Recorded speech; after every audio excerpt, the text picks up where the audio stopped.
What's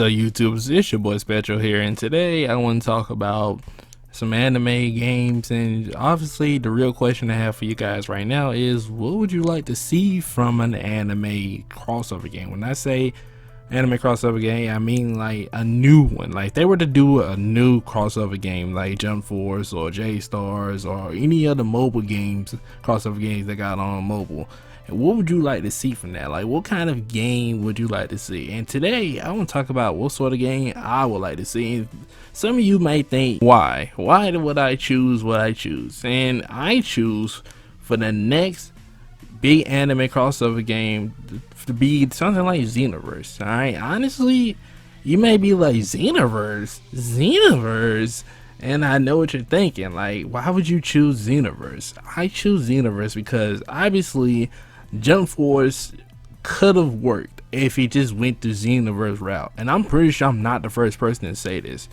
And that's not to say that Jump Force was an absolute complete failure. Don't get me wrong, there's still people who still play Jump Force to this day, but for me personally, I just could never get too heavy into Jump Force. I played it a couple of times, and then I had a credit character, and then it just felt like there was nothing more to do, you know? It didn't really per se have a story mode, you know? You were just kind of doing things and everything like that. So with that being the case, it was like, it wasn't really much to do in Jump Force, if I recall correctly. It's been a while since I played it. It's been a couple years now. I remember playing it, like, I think I pre-ordered the game and played it, and it was a lot of fun when I first played it, creating my own character with all these different pieces and items and clothing and things like that from different anime. And it's like, it was a lot of fun. But if I recall correctly, I don't even think you could use your created character. Well, you could use your created character to fight. Never mind, I'm looking at that right now. I really want more from the next like big anime crossover game to have a bunch of anime characters from popular series like Dragon Ball Z, One Piece, Naruto, Bleach, Fairy Tail. The list goes on, alright? And I just don't want there to be a case where we get another Jump Force situation where like everybody was playing this game like crazy when it first came out. Like, first good couple of months, 6 months, 6, 7, 8 months, possibly I say the first year, a lot of people playing this game. Still to this day, a lot of people still play this game. It's got good replay value. I mean, if you really want to go against your friends or whatnot. Oh, I was wrong. Apparently the servers went offline in 2022, so I'm not sure what the reasoning for. For what I saw, some people say it was license issues, which I wouldn't be surprised by that, because they had a lot of different characters in Jump Force. So basically, yeah, this game's still offline play though. If you got offline play, you can still do in story mode, things like that. But this game lacked like things to do, to be honest. Yeah, you could go fight against people online, but you had no PvE. Like, I wouldn't mind there being some PvE in a game, a big crossover game like this. It looked great in my opinion. I like the way it looked. I can't speak much for combos and things like that. I remember the combos being very different. I remember some of them being fucking broken. I remember that much. I remember some people online got fucking spammy with them shits, but we're not gonna talk about all that.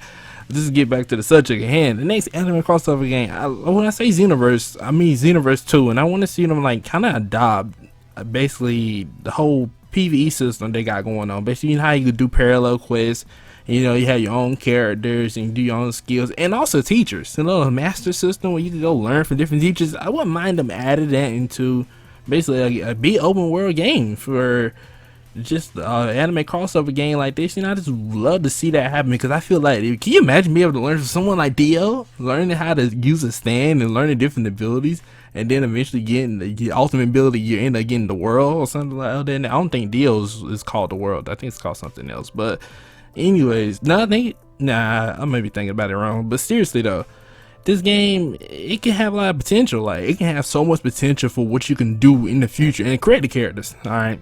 The creative character system in Jump Force, it wasn't bad. You know, I had a lot of fun, you know, creating my character, you know, using abilities and things like that. But if I recall, I don't even think you could change like your fighting style though. In that, it was kind of limited what you can do with your creative character, like what kind of skills and things like that you can get.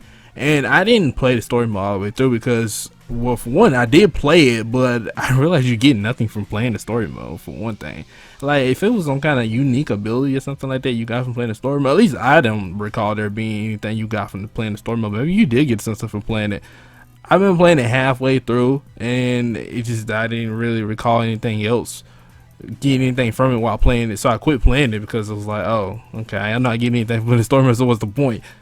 And all these characters and all their unique abilities. I mean, Hunter x Hunter. I mean, Todoroki. And you got Ramona Kenshi. Like, it's just too many animes. And also, license will probably be the biggest issue for a next anime crossover game, because I want to say license is not really per se. It is an issue, but it's not the biggest issue. It's more of the years that go by.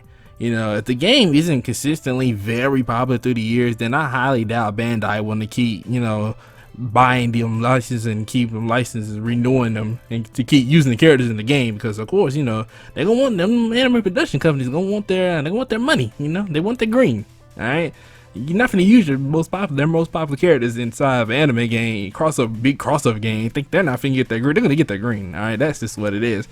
But I would love to see something like that happen. As for J-Stars, J-Stars is another one I play. I played J-Stars long time ago, long before I touched Jump Force. Of course, you know, Jump Force came out later.